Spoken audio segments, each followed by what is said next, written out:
नमस्कार साथियों, स्वागत है आपका आज के इस नए सेशन के अंतर्गत। जैसा कि आपको लेटेस्ट और बहुत ही अपडेट जानकारी मिल गई होगी कि राजस्थान सरकार के द्वारा पशु परिचर भर्ती जो पहले निकाली गई थी उसको स्थगित किया गया था, वापिस इस भर्ती प्रक्रिया को शुरू कर दिया गया है। और इस वीडियो के अंतर्गत हम जानेंगे कई सारे सवालों के जवाब, जैसे कि इसमें क्या कुछ योग्यता चाहिएगी और इसकी एग्जाम डेट कौन सी है, एग्जाम में भी कब तक हो सकता है, इसमें जो पाठ्यक्रम दे रखा है उसके लिए कौन सी किताबें पढ़ें और टेस्ट सीरीज कैसे करें, कौन सी किताबें आपके लिए एनअप है, कौन कौन से टॉपिक को फोकस करना मेन जरूरी है। तो मात्र 10-15 मिनट का वीडियो है, लास्ट तक बने रहिएगा। सारी जानकारी, इस तमाम जिज्ञासाओं का समाधान आपको इस वीडियो में मिलने का।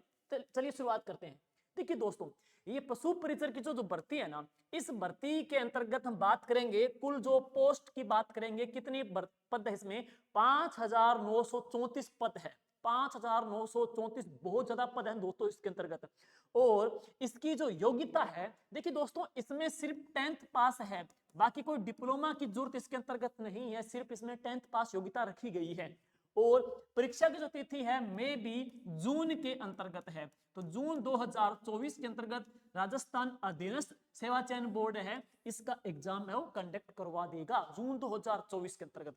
तो मान के चलिएगा आपके सामने अभी तक 5 महीनों का टाइम पड़ा है। 5 महीने बेहतरीन तरीके से आप खतरनाक तरीके से इस तैयारी को अंजाम दे सकते हो।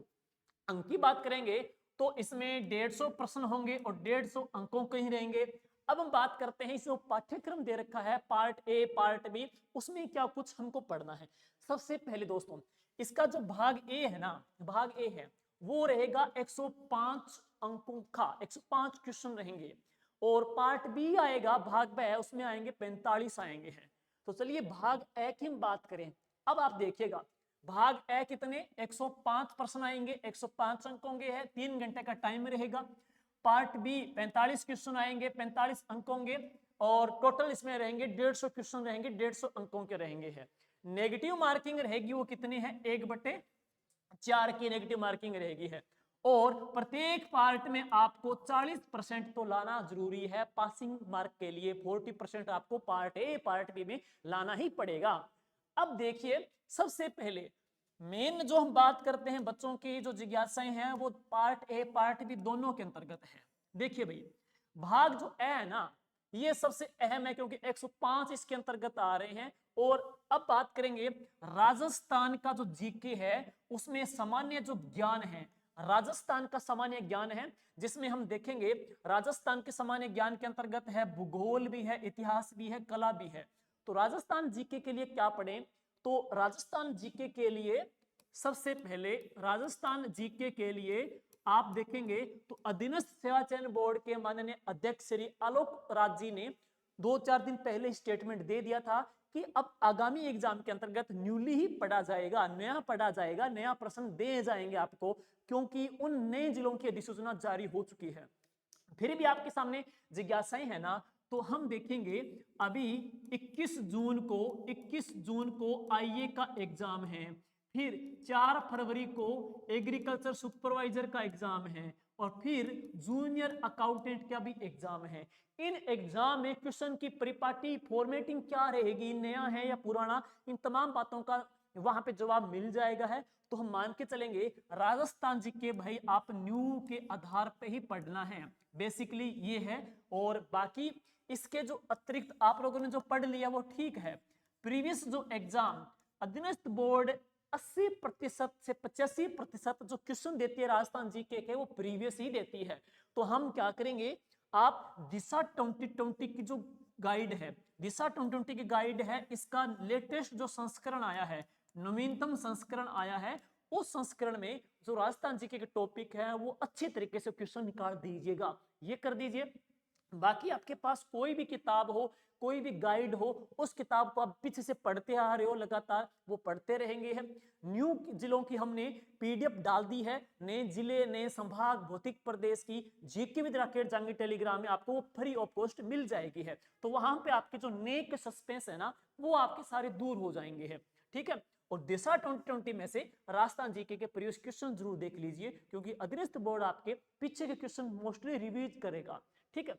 तो एक तो ये हो जाएगा है। अब बात करते हैं दैनिक विज्ञान के अंतर्गत भाई, तो बच्चे पूछते हैं विज्ञान में, देखो भाई ये जो भर्ती है ना, ये 4th ग्रेड भर्ती है, तो ऐसा नहीं कि आप एसआई का लेवल का पढ़े या आरएस का लेवल का पढ़े हैं, ये 4th ग्रेड की भर्ती है। और सामान्यतः ऊपरी स्तर से बेसिकली आप साइंस के क्वेश्चन पूछे जाएंगे, ज्यादा डेप्थ में जाने की जरूरत है नहीं आपको। मैथ की बात करेंगे तो बेसिकली ही मैथ वहां पे पूछी जाएगी है। और इंडिया का सामान्य अध्ययन दे रखा है, बस मोस्ट नॉर्मल ऊपर ऊपर का Indian geography, Indian history, Indian culture और करंट है। तो इसके लिए साइंस है, इनके लिए आप क्या करनी है, आपको लूसेंट पढ़नी है भाई। तो लूसेंट में आपके जो इंडियन जीके के जो टॉपिक्स हैं वो तैयार करने हैं। हम टेस्ट शेड्यूल में लूसेंट लगाएंगे, टॉपिक देंगे आपको, वो टॉपिक आपको तैयार करना है और आपको टेस्ट देना है, ठीक है। तो लूसेंट पढ़ेंगे। दैनिक विज्ञान के लिए इसके जो अतिरिक्त है दिशा 2020 की जो किताब है, उस किताब में प्रीवियस एग्जाम में साइंस के प्रश्न कैसे पूछे गए थे वो क्वेश्चन देखेंगे आप, है लूसेंट पढ़ लेना एनफ रहेगी है।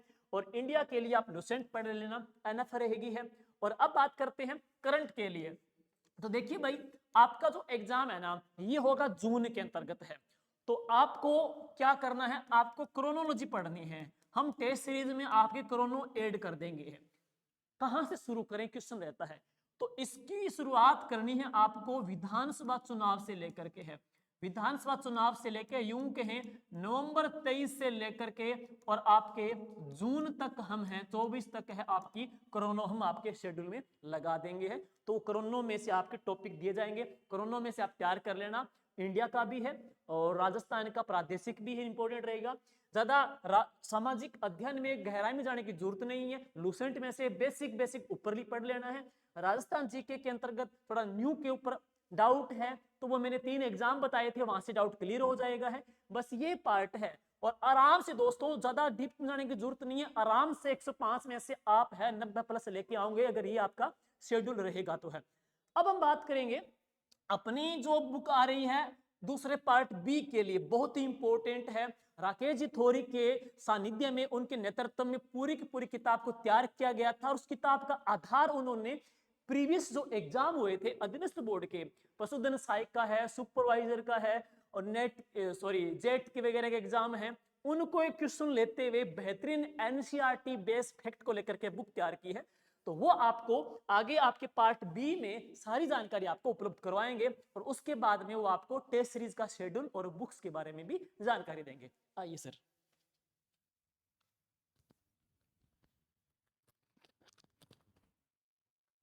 हेलो, नमस्कार साथियों, कैसे हो?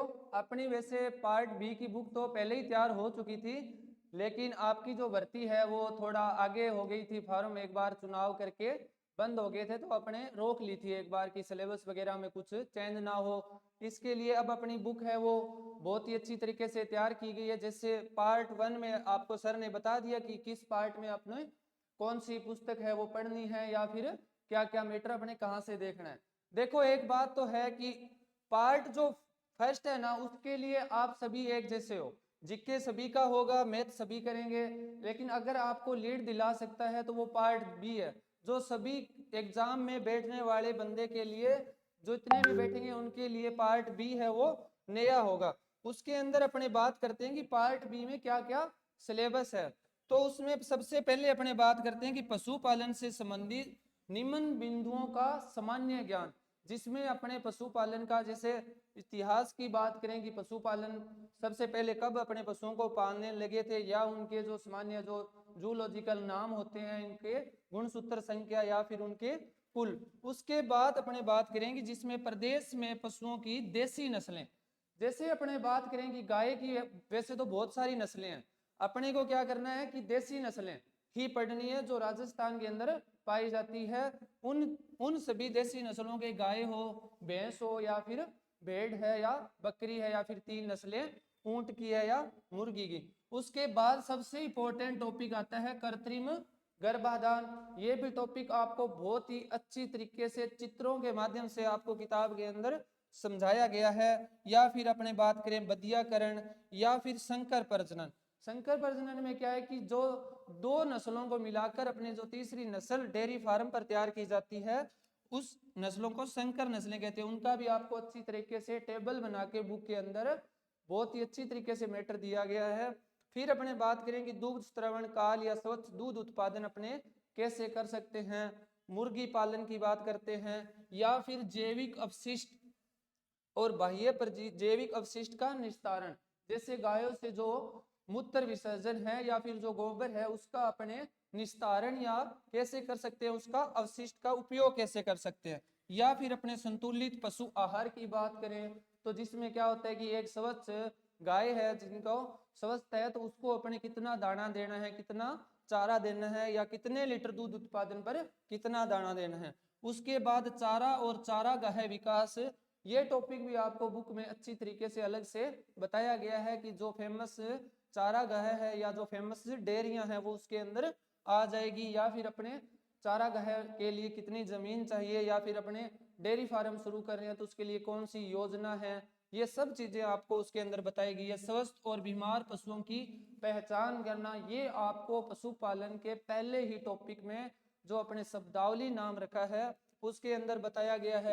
फिर अपने बात करें कि पशुओं में अंत और बाह्य परजीवी रोगों का और औषधियों का आपको बहुत ही अच्छे से ध्यान रखना है, और दोनों टॉपिक अलग अलग, और जो भी इन टॉपिकों से क्वेश्चन आए हुए हैं उनका भी संकलन अपने बुक के अंदर कर दिया है। फिर पशुओं में टीकाकरण, मुर्गियों में 1 दिन पे कौन सा टीका लगाते हैं या फिर 7 दिन पे कौन सा लगाते हैं, गायों में कौन सा लगाते हैं। उसके बाद अपने पशुधन प्रसार और भेड़ बकरियों का स्वास्थ्य कैलेंडर, ऊन मांस और दूध में अंडों का स्थान, ये सब चीजें आपको बहुत ही अच्छी तरीके से बुक में समझाई गई है। भार ढोने वाले पशु है, वर्मी कंपोस्ट खाद और पशुओं के चमड़े हड्डियों का उपयोग। बेसिकली आपको क्या है कि ये वर्मी कंपोस्ट वाली मात्रा वगैरह हर बुक में नहीं मिलेगी, लेकिन अपने उसकी बहुत ही अच्छी तरीके से वर्मी कंपोस्ट अपने कौन से केंचुए से तैयार कर सकते हैं, या फिर केंचुए की कितनी प्रजाति है। आप एक बार आप अपनी बुक शॉप पे नजदीकी जाके अपनी बुक को देखना जरूर, आपको 100% उम्मीद और विश्वास है कि बहुत ही अच्छी लगेगी। उसके बाद पशुओं की उम्र ज्ञात करना, पशुओं का भार ज्ञात करना, ये भी अलग से तैयार किया गया टॉपिक है। या फिर अपने बात करें कि पॉलीथीन से पशुओं को क्या हानि होती है, या फिर पशु बीमा है, पशु के क्रय के समय रखने जाने वाली सावधानियां। इसमें क्या होता है कि अपने अपने डेयरी फार्म कर रहे हैं तो अपने उस समय अगर अपने नई गाय ले रहे हैं तो अपने उस समय क्या क्या सावधानियां रखनी है, कहीं पशु बीमार तो नहीं है या फिर पशु स्वस्थ होना चाहिए। फिर अपने पशु मेले की बात करें तो पशु मेले आपको हिंदी महीनों की तिथियों के अनुसार भी बताए गए हैं, कौन सा पशु मेला कहाँ पर लगता है विद हिंदी तिथियों के अनुसार, कोई चैत्र शुक्ल को लग रहा है, कोई भाद्रपद में लग रहा है, उन सभी को। फिर अपने पशु गणना टॉपिक है वो भी बताया गया है, और फिर आगे अपना टॉपिक आता है गौशाला प्रबंधन और विभाग की प्रमुख योजनाएं, समावेश, वस्तु पूरक प्रकार के प्रश्न। ये अपना है पार्ट बी का सिलेबस। इसके आएंगे 45 क्वेश्चन, 45 नंबर। अपने इसमें 100% बुक के अंदर मेहनत की गई है। आपको अगर कोई पार्ट लेके आगे जाएगा तो पार्ट बी, उसके लिए आपको इसमें क्या क्या समय टॉपिक वाइज आपको मैटर दिया गया है। 2023 तक जितने भी पशुपालन से रिलेटेड एग्जाम हुए हो, चाहे वो एलएसए का हो, चाहे वो जेट का हो, चाहे महाराणा प्रताप कृषि विश्वविद्यालय ने जो जेट सुपरवाइजर का एग्जाम लिया था, वहां तक के आपको सारे एग्जाम इसके अंदर जो जो क्वेश्चन पशुपालन के हैं वो अलग अलग एग्जाम के हिसाब से आपको बताए गए हैं, और बुक के पीछे अभ्यास करने के लिए आपको बहुत सारे क्वेश्चन दिए गए हैं। उसके बाद अपने बुक की फोटो है वो देखते हैं। ये है अपनी बुक पशु परिचर सीधी भर्ती 2023। इसमें 45 क्वेश्चन आएंगे और अपना टारगेट 45/45 रहना चाहिए। इसमें आपको दूध, दही, घी, पनीर, अंडा, गाय, भैंस, भेड़, बकरी, इसमें आपको क्या है कि जो अपने स्कूलों में 11वीं और 12वीं की जो एग्रीकल्चर की किताब चलती है उसके अंदर जो कृषि विज्ञान वाला पोर्शन है वहां से आपके डाटा का है वो संकलन किया गया, एनसीईआरटी तथ्यों पर आधारित है, और वस्तुनिष्ठ अभ्यास प्रश्नों का भी संकलन किया गया है। टॉपिक वाइज संपूर्ण पाठ्यक्रम का समावेश इसके अंदर आपको मिलेगा, और 2023 तक विगत परीक्षाओं में आए हुए जो पशुपालन के क्वेश्चन हैं वो भी आपको इसके अंदर मिलेंगे। उसके बाद अपने बात करें ये है पशुपालन की जो बुक। उसके बाद अपने इंडेक्स की बात करते हैं तो सबसे पहले शुरुआत में आपको क्या है कि अपने क्वेश्चन पता होना चाहिए कि किस प्रकार के क्वेश्चन आ रहे हैं। तो आपको सबसे पहले मिलेंगे 2009 के बाद में 2023 तक जितने पेपर हुए हैं ना, 2009 से 2023 तक सारे पेपर आपको 40 पेज में तो आपको सिर्फ और सिर्फ क्या मिलेंगे, ओनली फॉर क्वेश्चन मिलेंगे आए हुए पेपरों के। उसके बाद अपने यहाँ सामान्य बिल्कुल बेसिक से शुरू करते हैं, पशुपालन की शब्दावली से। प्रजनन केंद्र है, फिर पशु मेले हैं, चिन्हित करने की विधियां, आयु ज्ञात करना, चयन है या उनका वर्गीकरण करते हैं, या फिर अपने बात करें प्रजनन प्रबंधन जिसमें अपने कृत्रिम गर्भाधान पढ़ेंगे, या फिर बधियाकरण या नसबंदीकरण, आहार और आवास, बछड़ों की देखभाल। उसके बाद पशुपालन की प्रमुख योजनाएं, या जो अपने राजस्थान में फेमस डेयरियां हैं, जैसे पहली डेयरी है, कोई बड़ी डेयरी है, उन सब के बाद में अपने पढ़ेंगे डेयरी विज्ञान। उस बुक के अंदर दूध, दही, घी, खीस, खोआ, पनीर, क्रीम, ये सभी चीजें आपको टॉपिक वाइज उसके अंदर मिलेगी। फिर पशुओं की नस्लें, गाय, भैंस, भेड़, बकरी, मुर्गी और ऊंट। उसके साथ जो राजस्थानी भाषा में जो शब्दावली होती है उनके भी क्वेश्चन है वो डाले हुए हैं, उनका मैटर भी उसके अंदर मिलेगा। फिर अपने पशुओं के रोग, पशुओं की औषधियां। फिर क्या अपने क्या किया कि जैसे एनसीईआरटी में कुछ इन टॉपिकों से बाहर जो इंपॉर्टेंट फैक्ट है ना, उनको अपने एनसीईआरटी पॉइंट बना के एक अलग से टॉपिक डाल दिया कि ये जो एनसीईआरटी के फैक्ट है वन लाइनर, उनको अपने डाल दिया। फिर अपने पशु गणना, दूध, अंडा में अब राजस्थान का कौन सा स्थान है, वो सब आपको मिलेगा। फिर गोबर मूत्र का उचित निष्पादन या वर्मी कंपोस्ट जो अपने सिलेबस में दिया हुआ है ना, जैविक अवशिष्ट। उसके बाद पशुधन प्रसार और ऊन कतरन। उसके बाद पॉलीथीन से पशुओं को क्या हानि होती है, या फिर गौशाला प्रबंधन, सफाई। और जब ये आप 20 टॉपिक कंप्लीट करोगे, पहले वाले क्वेश्चन देखोगे, उसके बाद आपको इतना मोटिवेशन आएगा कि ये जो लास्ट में आपको क्वेश्चन दिए हुए हैं, ये क्वेश्चन भी आपको एग्जाम के लिए प्रैक्टिस करने के लिए आपको इस बुक के पीछे क्वेश्चन मिल जाएंगे। यानी आपको एक बुक लेनी है, एक बुक के अंदर आपको प्रीवियस ईयर क्वेश्चन भी मिलेंगे, प्रैक्टिस क्वेश्चन मिलेंगे, टॉपिक वाइज मैटर भी मिलेगा। उसके बाद अपने बात करें टेस्ट सीरीज की, तो टेस्ट सीरीज अपने ऑनलाइन और ऑफलाइन दोनों मोड के अंदर रहेगी। ये जो है पहला टेस्ट है वो अपना कब हो रहा है, 26 जनवरी को पहला टेस्ट होने जा रहा है, जिसमें राजस्थान का परिचय, जिले, संभाग, शुभंकर और प्रतीक चिन्ह है। ये सिलेबस रहेगा, त्योहार, मेले। और गणित में क्या रहेगा, गणितीय संक्रियाएं, सरलीकरण और भिन्न। उसके बाद ये विज्ञान का शेड्यूल है, ये सामाजिक अध्ययन का बुक आपको सर ने बता दी है, और समसामयिकी जुलाई की क्रोनोलॉजी। उसके बाद अपने यहाँ क्रोनोलॉजी थोड़ी चेंज करेंगे, और ये जो है पशुपालन में अपने सबसे पहले देसी नस्लों से शुरुआत करेंगे। तो आप टेस्ट सीरीज ज्वाइन करने के लिए प्ले स्टोर से जीके विद राकेश जांगीड़ ये ऐप जो डाउनलोड कीजिए, और टेलीग्राम पर जीके विद राकेश जांगीड़ है वो सर्च करके ज्वाइन कीजिए, जिसमें आपको बुक की अपडेट मिल जाएगी, और बहुत ही जल्दी अपनी बुक आ रही है। थैंक यू, धन्यवाद।